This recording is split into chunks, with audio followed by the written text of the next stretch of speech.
Hello and welcome back to the Mind and Money podcast. I'm Sherry, a financial coach, and today I'm excited to welcome Julie. And we are going to talk about how we can bring joy into our lives in all aspects and how that can shift our goals and our perception of everything. And I'm very excited to see where this conversation goes. But first, I'd like to take a minute for Julie for you to introduce yourself to the audience.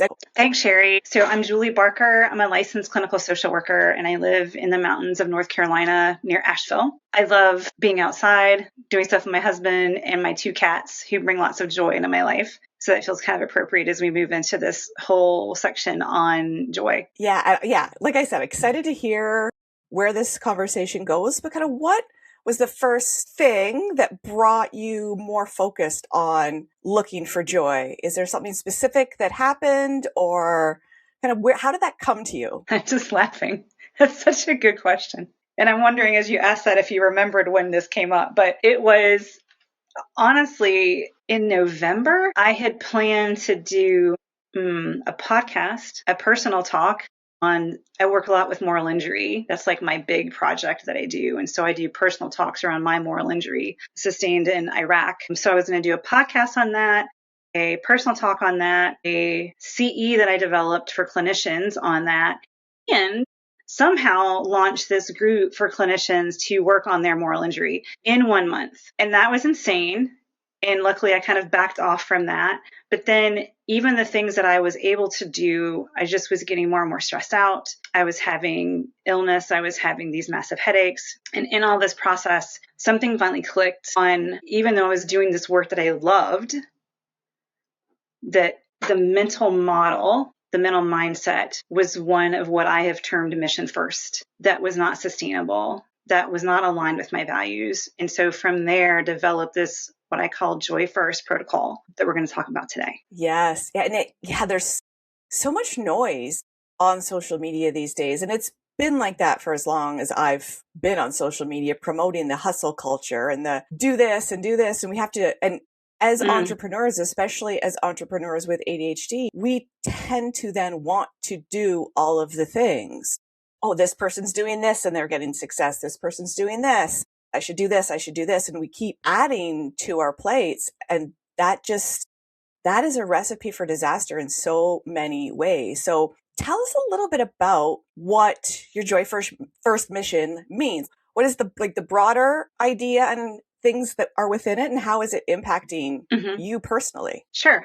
So you brought up a really good point especially around ADHD brains and how we want to do all the things, right? And then the culture piece of doing all the things. So even a bigger step here with this mission first mindset, I started calling it operating system. I don't like that because we're not machines. So we'll call it mindset. So mission first is a lot of times happens with people who work in fields where there's like a commitment to something larger than them. Right? So the medical fields, firefighters, police officers, veterans, child protective services, anything like that, where you're helping humans a lot of times, you're connected to something that's bigger than yourself. There's often a very strong work ethic. And then there is this kind of almost like a selflessness around that, like this selfless service. And so you start out in this way, but then these types of jobs like kind of confirm that kind of way. Like, this is what we're doing. We have to care. And a lot of times it's like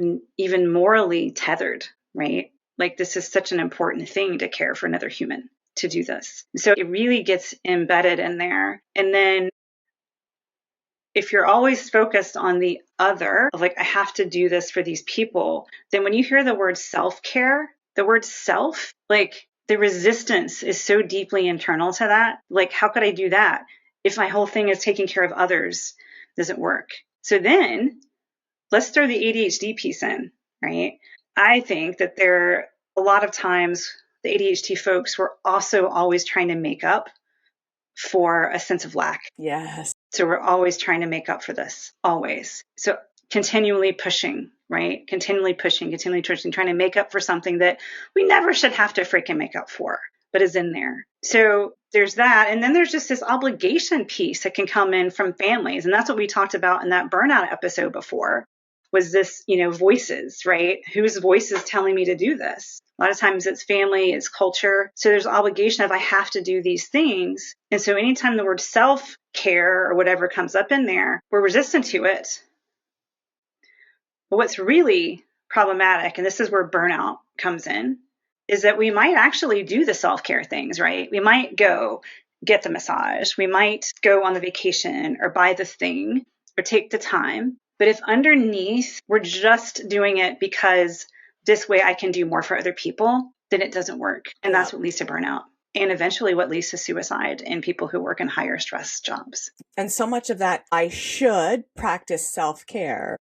And then for our ADHD brains that run at 100 miles an hour all the time, we're sitting in the bath or we're having a massage or we're meditating, and our brains are like going through our mental to-do list of I'm being lazy because I'm doing this. So like when we're taking that time to care for ourselves, we're not really allowing ourselves to rest because we are our worst enemy. And sometimes we're like, oh, we shouldn't be doing this. We shouldn't be resting. We shouldn't be resting. We haven't earned the rest. And it's like, we are jerks to ourselves in a lot of ways. And I think the Joy First mission and focusing on making joy a priority and partnering that with making yourself a priority as entrepreneurs, as women, as people that are in caring professions, it's so hard to not do like, oh, but if I do this, somebody's waiting on something from me. I can help somebody else if I do this now versus I can do all those other things better if I take time to truly rest and take care of myself. So yeah, it's the helping profession is a blessing, but also can be a heavy weight if we don't shift our focus. And that's why like this is such a meaningful thing for us to be talking about, to help people shift their perspective and shift what the goals are and what the goals look like. Let's talk about so there's mission first and then there's joy first. And so let's talk a little bit about what joy first actually means, right? So joy first is where, first of all, I think it's an awareness practice. It's practicing awareness around where is joy and where is it not? Just starting to look, does this thing that I'm doing bringing me joy? And sometimes bringing someone else joy is cool too, right? Because we get joy from that. But I mean, is doing more paperwork and working late actually bringing someone else joy? No, probably not. Like really paying attention to what brings me joy, having to notice where am I not having joy too, right? This awareness practice of where is it not at? And you even said something like, you even use the language, if I do this more, I can do this other stuff for other people. And that is true. So from a joy first perspective, if we're giving from a place of fullness and expansion and joy, it's almost like boundless that we can give, boundless generosity we have, because we're coming from a place that feels truly grounded and caring from here and not from a place of obligation, not from a place like for me, from atonement. I felt like I had to atone for what I had done in the military.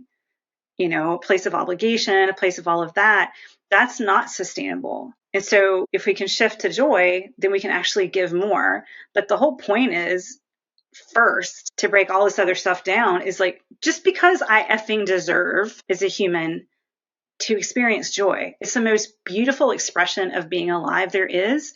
And why the hell are we not talking about it more? Yeah. And we live in a world where there's so much busy and so much input and information coming into our brains. Like, and when you weave the finances in there too, a lot of people, you see somebody getting a new car or a new house, and that really has people doubling down on the hustle culture. But that shift to joy first. And I'm not, I think the phrase like you can't pour from an empty cup is a little overused. But I think it really resonates because when you're focusing on joy and building a life, and for entrepreneurs, a business around the things that make you happy and setting yourself up for success, you're never going to have every day where you're just like full of joy all the time. There's still going to be ups and downs, but by prioritizing it, it allows you to just show up for yourself and for others at a different level where you're not pushing and running on empty. Yes. So how has Joy First shifted your to-do list or and I think you touched on this before, that you've changed the name of your to-do list, which I really love. And I did go and update my list. So tell us a little bit more about that and how joy comes into the things that you need and have to do as an entrepreneur. So trying to think like linearly here, if this works, maybe I'll start to weave in some of this goal stuff because it really shows up mostly there.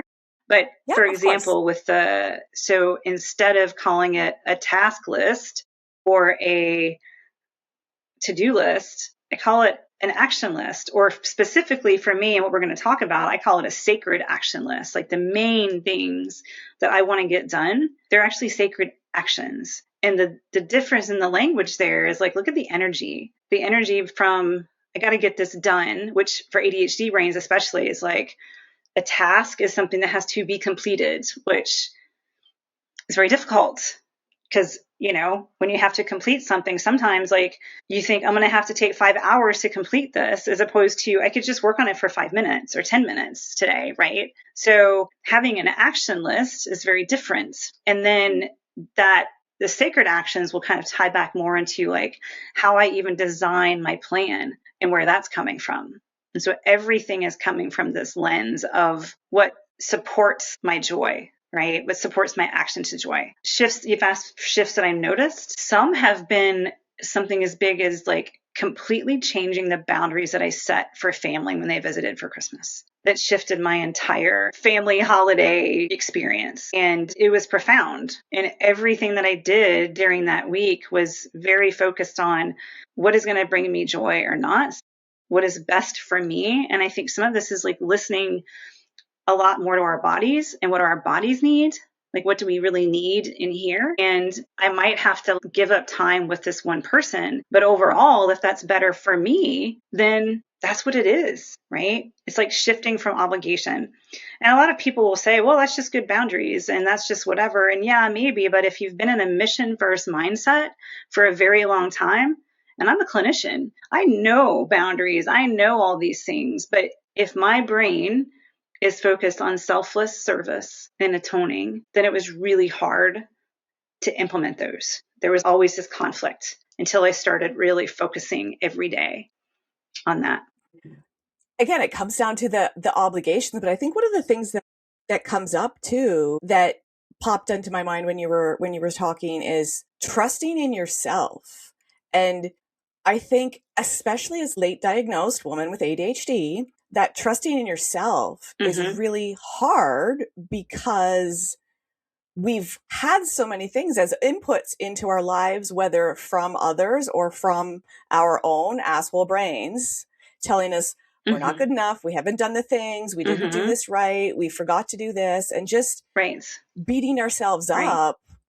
And I think for me that leads to a lack of self-trust. And then, whoa, I shouldn't be responsible to figure out what I should and need to do. I need to listen to others for that so really developing that trust in here's the things that I want to do. I think there's always things that you need to do still too, right? But finding ways to weave joy into the things that you need to do as well, and just shifting that perspective. Like, it's probably going to be past tax time or like mid tax time by the time this episode is published, but I just did my taxes last week. And it's one of those things that's often we have to, but weaving some of the money strategies in there, especially for entrepreneurs, with saving, putting money aside, and then your plan having a little bit extra getting put aside. And that, okay, but if I do my taxes, I know exactly how much I owe. And then there could be this financial bonus or windfall for doing that. So it's like finding those things that can make tasks that you need to do, you have to do, but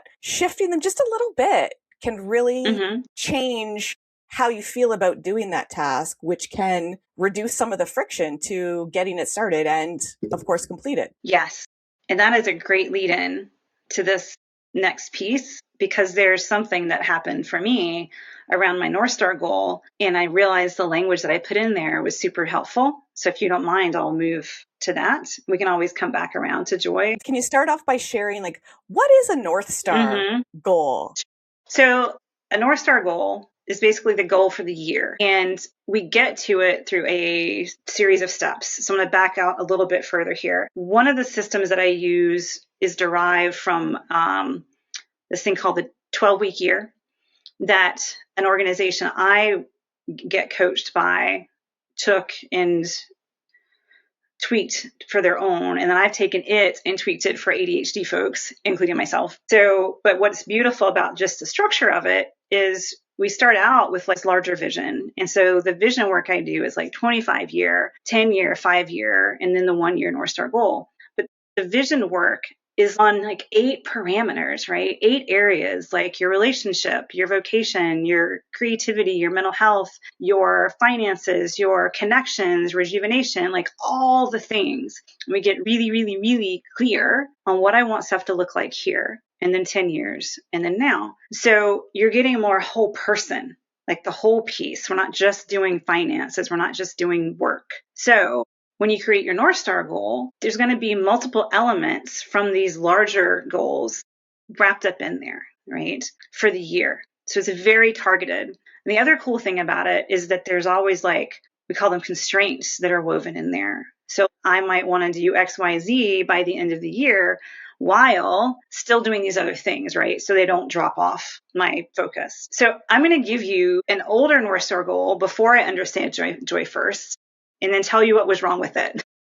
For me. I'm excited to hear and this. I was going to, well, it was, if I can remember, I won't completely give it verbatim, but it was basically, I was going to create trainings, writing, speak, this whole basically offering around moral injury for clinicians and chaplains that was nationally known by the end of this one specific year. It was massive. And while doing stuff with my husband on like the weekly, the quarterly, saving X amount of money and going on some massive trip, right? That sounds like a normal goal people would have, right? I'm going to do all these things, and then I'm going to still try to do these things, and that still has to happen, and we'll go. That was not joy first, because what happened was I did the first stuff, but all the while, like be with my husband, do stuff with him, do stuff with friends, train for this thing, didn't happen because that's not how my brain works. And that's not how that mission first programming works. I put the mission first. And so because the mission went first, that's what happened. And when everything has got stressful, everything else, like my self-care, relationship, dropped. So joy first, switched it. And now it is, I'm going to live an 80% joy-driven life that supports my relationship, my creativity, my moral injury work, and my spirituality while maintaining X amount of income by the end of 2026. You see the difference? When I told my coach this, I was a little worried because this was in like a group. And this is a group of people who are very goal focused. Like we were doing these things, and to be like, I'm kind of tossing goals out, but not really, right? So to put this 80% joy driven life, what did I do right there? I took out the perfectionism. No effing way am I living 100%. So I'm going to go ahead and build it into the goal, right? 80% joy driven life. And then that supports these things. And so they keep them in my top of my mind, my relationship, my spirituality, my creativity, my moral injury work. And then there's this baseline business, because I do want to build my business. But when I'm trying to do these things, I'm not going to keep it top of mind all the time. So as long as I'm least maintaining, that's cool for this year, right? So what's really interesting is if I do all the other things, the business is absolutely going to grow. Yeah. So what I wanted to bring up about the word support and what I realized the other day financially, and this to me was super cool, was I was noticing that I kept putting a certain action on my weekly sacred action list, and I wasn't doing it. And I thought about it, and I was like, oh, okay, well, it's because I've been doing these other actions that are also important that I was always having to do in the morning because I used to struggle doing them, right? Well, I've gotten good at those now, and I can take that back, and now I can put this financial action in the front and do it. And I thought about it from this actually supports my relationship, my creativity. Even though it's financial, it's supporting all of these things, right? And Cher, I was so excited. Like I sat down to do it after I did my writing, which is always my first thing. And I was excited to do it. I was excited to do these claims that I hadn't done for forever. And it felt like, yay, I get to do these. But I could not have talked myself into that. It had to come from this different internal space. Yeah, that's really powerful. And I think shifting the timing of things too, like that was really an aha moment for me, because we have different levels of energy at different times of the day. And for me, later in the evening, that's when, if I'm doing something work wise or something that's not like downtime, it needs to be really low effort for me. I can't be doing those thinking creativity tasks at that time because my Mm-hmm. creativity cup Mm-hmm. is empty. Mm-hmm. And and Yes. it's not not joyful to have very clear things that you want to achieve with your business and with your business income specifically, because that adds so much to, okay, if I hit this income goal in my business, I can do these things. I get to do these things. And I take some time every morning also Mm-hmm. writing, journaling. And when I'm writing down the goals and the Mm-hmm. things that I want to accomplish, because I think that's very powerful too, to take time to write down the things that you want to achieve. Yes. And I love the shift of writing them down in Yes. a way that Yes. you've already achieved them, which is very powerful. And around my income goals, I Mm. started writing like, I earn X in my business, and that allows me to, or allows Mm-hmm. us to, as a household. And it's just, it really brings in that Mm-hmm. it's not icky or gross as a helper profession to want to have income goals in Mm-mm. your business. And looking at it as like, how can that No. positively No. impact my life overall, has been a really powerful connection for me. Mm-hmm. Right. Yeah. So something I want to kind of, let's go into this kind of planning piece, because this is where this ties us in, right? Because I don't want anyone to get the idea that's like, well, we're not going to do these things. This is more about doing things differently and more sustainably and being more agile, because my favorite word now is agile, right? Not flexible, because flexible can bring up for people, I'm being flexible for somebody else, right? Or I got to change for some, no, I'm being agile in my own self. So with this 12-week year system, the cool things about it are what we're doing is we're keeping our focus in smaller chunks, right? So yeah, I have this long, this big year goal. What the heck does that mean, right? So I break it down into 12-week chunks. And by breaking things into 12 weeks, we have urgency, right? Like I'm just focused on this quarter to get things done, which is great. It provides clarity. So you come up with a couple of period goals, right? And then you come up with tactics, action steps to get there. And you come up with dates for them, right? I added in values, to put in there too. So you can actually be tying your action steps to the values to keep that top of mind. So you're not like, I'm just doing this thing because I put it down, but because it freaking matters for this reason. So these pieces are helpful, right? It's focused on actions and process, not outcomes, right? And even says like, we can't manage outcomes, we can manage the actions we take that can lead to the outcomes. So it focuses on that, which is great. It measures, because if we're not measuring what we're doing, then we don't know if we're moving, right? And we can't see, where do we need to switch? Where do we need to adjust? And then it talks about time use. So this is where I diverge from this piece, or where I've added to, if you will, and how joy, I was doing this anyway, but then joy has kind of come in here more, is looking at taking time management kind of off the table and focusing on energy management, right? Focusing on, when you look at planning your week or your month, even like what I did not do in November was look at, could I do these things? Yes. But what was the cost? Because there is a massive emotional load, to speaking for me about moral injury. There's an emotional load when I see clients as a clinician. There's a high executive functional load when I'm writing or creating, right? So if as ADHD individuals were not paying attention to the energy management, the emotional load, the executive functioning weight, and then just life in general, all the time management in the world is not going to do us a damn bit of good. So building in, as we put together our quarter and then our weeks, is building in these other ways of seeing, what's my energy going to be like? What are the best days for me to do X, Y, and Z? And then every week is an experiment in how that went. I like that, how that every week is an experiment, because we tend to want to do things perfectly.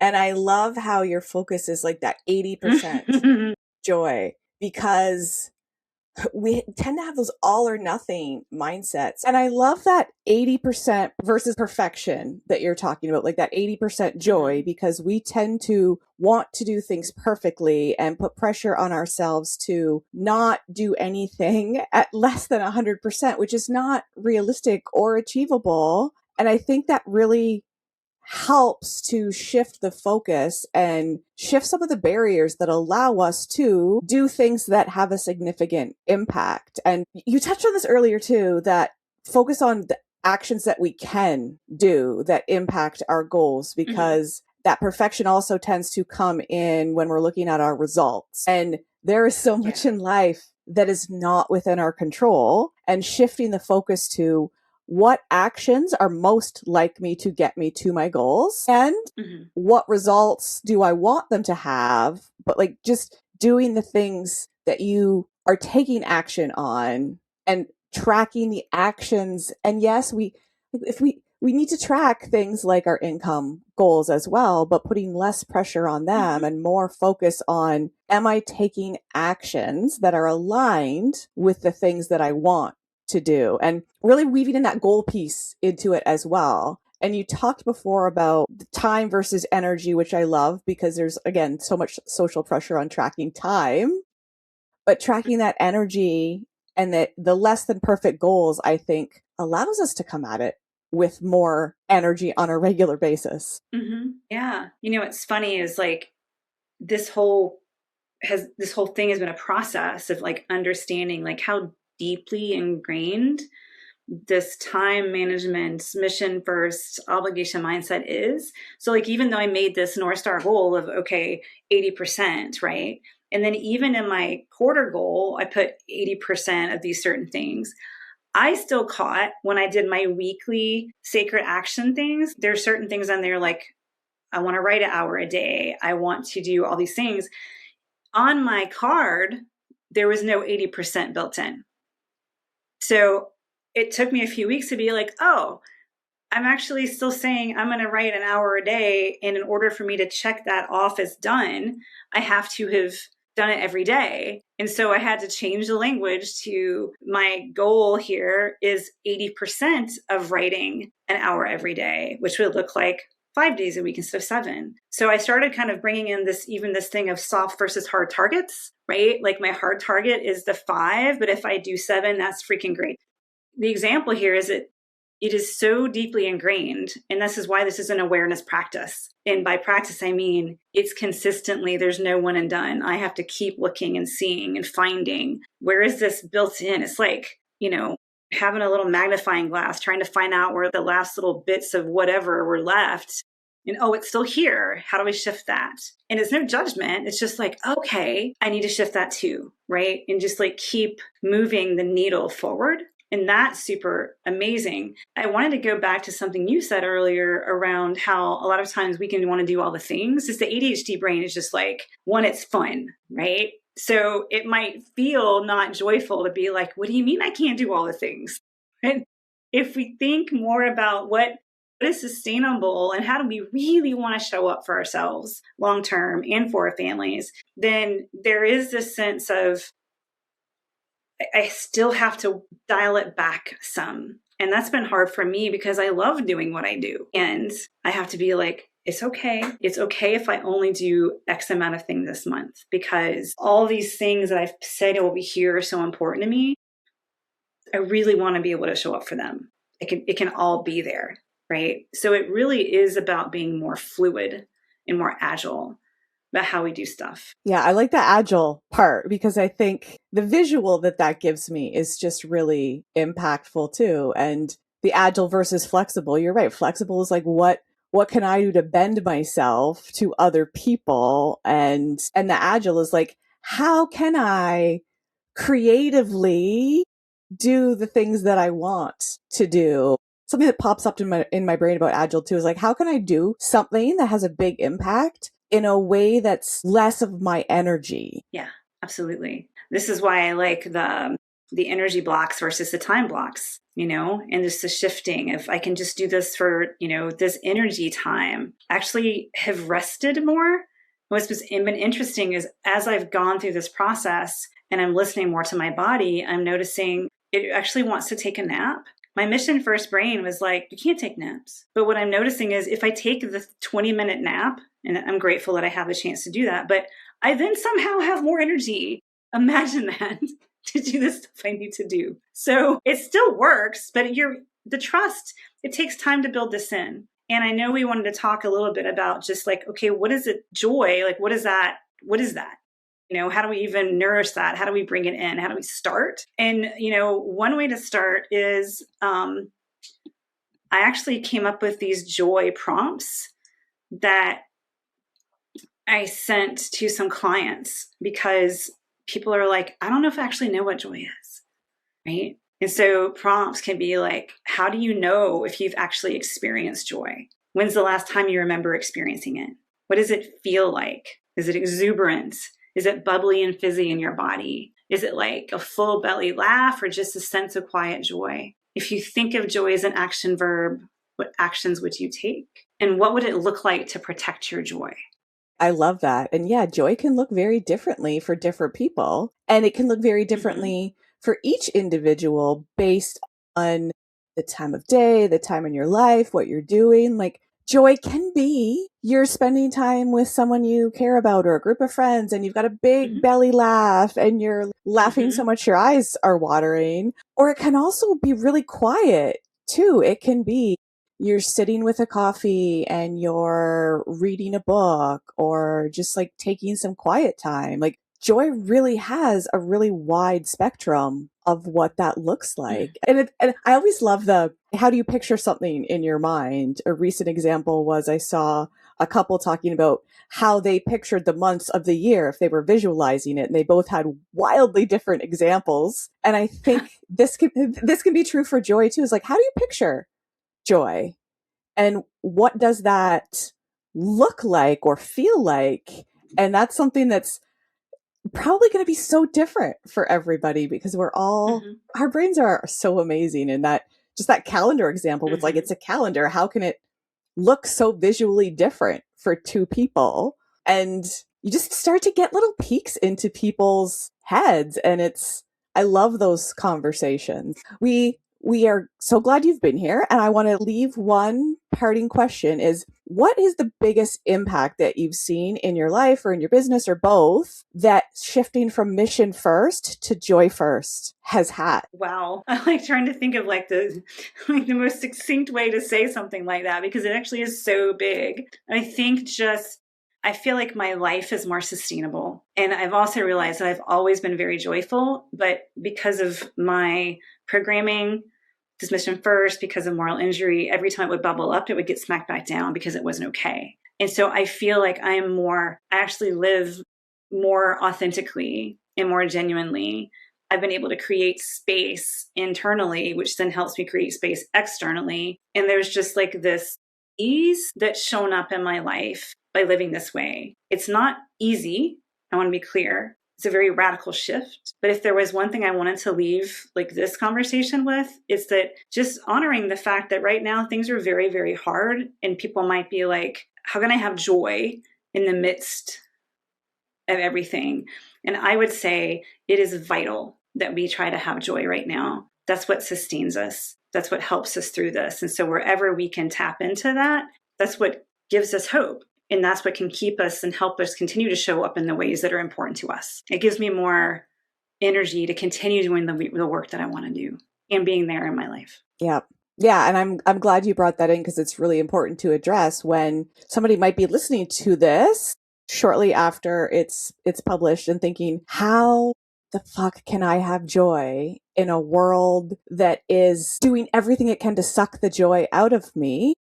And I think joy and rage can coexist. It's like that joy is like taking care of yourself, and that rage towards the things that are going on.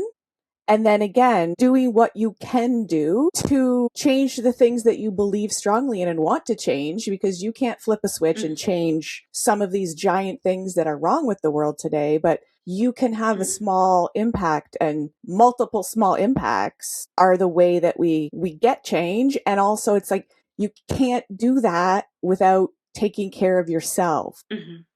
Yeah. Yes, That was absolutely. such an insightful way to wrap the conversation, because there's probably we're a lot of people listening going, I feel very conflicted. I'm getting ripped in half with wanting joy, but also wanting to have an impact on what's happening in the world right now and being part of the change. And they can coexist, and they really do need to coexist. So I am grateful to have you here again with us, Julie, and I will share the details for anybody who wants to connect with you and reach out and maybe explore options to getting your support, just learning more about who you are and what you do. And I can't wait to probably have you back again the next time we've got another topic that really is impactful, because I love the aspect that you bring to these conversations. So thanks for being here again on the Mind and Money podcast. And we hope you, Julie, and everybody that's listening has a wonderful day. Thanks, Sherry.